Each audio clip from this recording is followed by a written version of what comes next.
අදුශාන් චන්ද්‍රජිත් කැඳවුම්කරු අන්තර් විශ්වවිද්‍යාලයේ ශිෂ්‍ය බල මණ්ඩලය අද දවසේදී අධ්‍යාපන අමාත්‍යාංශයේ අන්තර් විශ්වවිද්‍යාලයේ ශිෂ්‍ය බල මණ්ඩලය ඇතුළු රටේ සියලු විශ්වවිද්‍යාලවල වෘත්ති අධ්‍යාපන ආයතනවල සහෝදර සහෝදරියන් ශිෂ්‍ය සංගම් නියෝජිතයන් සම්බන්ධ වුණා. මේකට සම්බන්ධ වෙද්දී අධ්‍යාපන අමාත්‍යාංශයෙන් අපිව දැනුවත් කරේ උසස් අධ්‍යාපන ජාතික ප්‍රතිපත්තියක් සකස් කිරීම සඳහා සහ විශ්වවිද්‍යාල තුළ ක්‍රියාත්මක වන අවකවදේ නැවැත්වීම සඳහා ඒ වගේම විශ්වවිද්‍යාලවල ව්‍යාප්ත වෙන විෂ මද්‍රව්‍ය තුරන් කිරීම සඳහා වෙච්ච අදහස් යෝජනා ලබා ගැනීම සඳහා වුණ සාකච්ඡාවක් පවත්වනවා කියලා. සාකච්ඡාවේ කාලසටහන විදියට අද උදේ දවසේ උදේ 10 විතර සාකච්ඡාව පටන් අරගෙන 12 විතර වෙනකන් උසස් අධ්‍යාපනය සම්බන්ධ ජාතික ප්‍රතිපත්තියක් සඳහා වෙච්ච යෝජනා අදහස් අරගෙනීමේ සාකච්ඡාව තිබුණා. ඉතින් ඒ සාකච්ඡාවේදී ශිෂ්‍යයන්ට සැලකිය යුතු කාල සීමාවක් ලැබුණේ නැහැ. විනාඩි 4ක 5ක කාල සීමාවක් තමයි තෝරගනිපු ශිෂ්‍යයන් කිහිප දෙනෙක්ට ලැබුණේ. ඒ වගේම තමයි අපි ඉන් පසුව හවස 1:00ට විතර අධ්‍යාපන අමාත්‍යවරිය අග්‍රාමාත්‍යතුමිය වෘත්ති අධ්‍යාපන අමාත්‍යවරයා උසස් අධ්‍යාපන නියෝජ්‍ය අමාත්‍යවරයා සම්බන්ධ වුණු දේශනයකට සම්බන්ධ වෙන්න සිදු වුණා. ඉන් පසුව සාකච්ඡාව අවසන් වුණා විෂ මද්‍රව්‍ය සම්බන්ධව සහ දේශනයක් තිබිලා. එතකොට මෙන්න මේ වගේ කාලසටහනක් තමයි අද දවසේ තිබුණේ.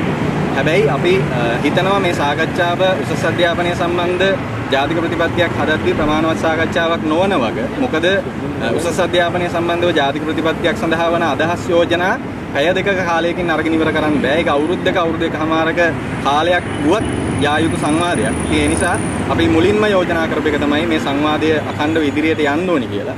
ඒ වගේම තමයි අපි අන්තර් විශ්වවිද්‍යාල ශිෂ්‍ය බල මණ්ඩලයේ විදිහට අපි යෝජනා මාලාවක් බාර දුන්නා. මෙන්න මේ කියන යෝජනා මාලාව උසස් අධ්‍යාපනයේ ඒ වගේම උසස් අධ්‍යාපනය කියන විෂය වෙන් කරලා ගන්න බෑ සාමාන්‍ය අධ්‍යාපනයත් එක්ක. සාමාන්‍ය අධ්‍යාපනයේ වෙනස්කම් බව උසස් අධ්‍යාපනයට බලපානවා. ඒ නිසා මේවා සම්බන්ධව පැහැදිලි සංයුක්තව යෝජනා ඉදිරිපත් කරා.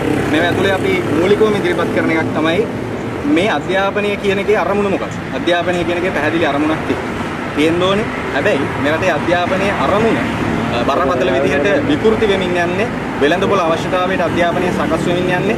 ඒ වෙනුවෙන් මේ වෙද්දී පාසල් අධ්‍යාපන ප්‍රතිසංස්කරණ බලෙන් අධ්‍යාපන ක්ෂේත්‍රයේ මට සිසු දරු දුරාදරියන් මත පටවන තත්ත්වයක් තියෙන. ඒ නිසා අපි මූලිකවම කියපේ තමයි මේ සාමාන්‍ය අධ්‍යාපනයේ අලලාගෙන වෙනස්කම් ප්‍රතිසංස්කරණ නතර කරලා විධිමත් සංවාදයකින් ඒ සඳහා වෙච්ච පරිවර්තනීය වෙනසක් කරන්න අවශ්‍ය සංවාදයක් ගොඩනගන්න කියලා. ඒකට අපි මූලිකවම ඉල්ලනවා. ඒකට හේතු වෙනවා පාසල් අධ්‍යාපනය උසස් අධ්‍යාපනය සමග බැඳලා තියෙනවා. උසස් අධ්‍යාපනයේ සැලකිය යුතු වෙනස්කමක් පාසල් අධ්‍යාපනය තුල කරන වෙනස්කම් හරහා සිද්ධ වෙන නියමයි.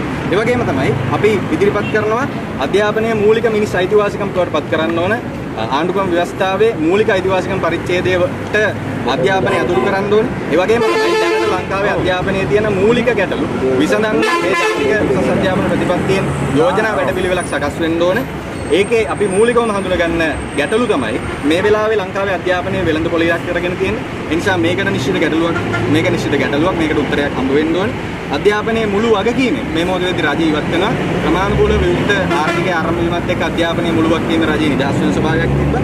ඒ වගේම අවස්ථාවේ සීමිත වීම නිසා ලංකාවේ අධ්‍යාපනයේ බරපතල සීමාන්තික තරගයක් ඇති වෙලා තියෙනවා. මේකට උත්තර ඕනි කියලා අපි කියනවා. ඒ වගේම තමයි මේ සියලු ගැටලු තිබෙදී අධ්‍යාපන පද්ධතියේ බරපතල විෂමතාවයන් තියෙනවා. ඒ නිසා මේ ගැටලු වලට පැහැදිලි උත්තර හම්බ වෙ යුතුයි කියලා අපි විශ්වාස කරනවා.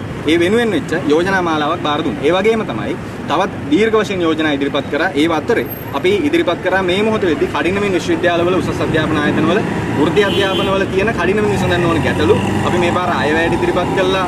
මේ යෝජනා බාර දුන්නා. ඊට පස්සේ අග්‍රාමාත්‍යවරිය හම්බ වෙලා මේ ආණ්ඩුව පත් වුණාට පස්සේ යෝජනා බාර දුන්නා. ඒ යෝජනා නැවතත් අපිට මේ වගේ තත්ත්වවලදී බාර දෙන්න සිද්ධ වෙලා තියෙනවා. මොකද මේවට හරියම උත්තර හම්බ වෙලා නැති නිසා ආචාර්ය මහාචාර්ය හිමියට කරන විසඳුම් දීම, පෙරදිනේ කළමනාකරණ පීඨ සංකීර්ණය නැවත ස්ථාපිත කිරීම, සබරගමු පරිගණක පීඨ සංකීර්ණයක් ලබා දීම, රජරට අග්නිදික සබරගමුව නැගෙනහිර ඇතුළු සියලු මේවා විශ්වවිද්‍යාලවල නිවාසිකාගාර පහසුකම් ලබා දීම, විශ්වවිද්‍යාලවල සිදු කරන ගාස්තු වැය කිරීම නතර කරන, ඔන්ලයින් දේශන පැවැත්වීම නතර කරන එක, ඒ වගේම සියලු විශ්වවිද්‍යාලවල පහේ පවතින දේශන ශාලා විද්‍යාගාර පහසුකම් වල හිඟේ පියවීම.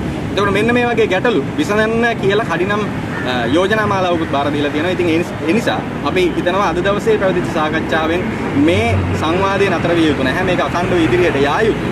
ඒ වගේම තමයි අපි කියනවා ආණ්ඩුවට අපි දැක්ක ආණ්ඩුව පහුගිය කාලේ ගෙනාවු අධ්‍යාපන ප්‍රතිපත්තියේදී මොකද කරේ කියලා පාර්ශව සමග සාකච්ඡා කරේ නැහැ කියන චෝදනාවෙන් ගැලවෙන්න හමු වෙලා දේශනයක් තිබ්බා. හැබැයි ඒව සාකච්ඡා සංවාද වුන් මතින් එන යෝජනා නෙවෙයි. ඒ නිසා විශ්වවිද්‍යාල ශිෂ්‍යයන්ු ගෙන්නුවේ දේශපාලන සංජානනය දාන්න නෙවෙයි සැබෑ යෝජනාවලියක් හදන්නම් මෙතනින් සාකච්ඡාව නතර කරන්න නැතුව අඛණ්ඩව මේ සංවාදය අරගෙන යන්න ඕනේ. ඒ වගේම තමයි අපි ආණ්ඩුවට අවධාරණය කරලා කියනවා අධ්‍යාපන ශාස්ත්‍රයේ ගුණාත්මක අධ්‍යාපනයේ අරමුණු ආරක්ෂා වෙන ප්‍රතිපත්තියක් ප්‍රතිසංස්කරණ ඉදිරිපත් කරන්න ඕනි කියලා.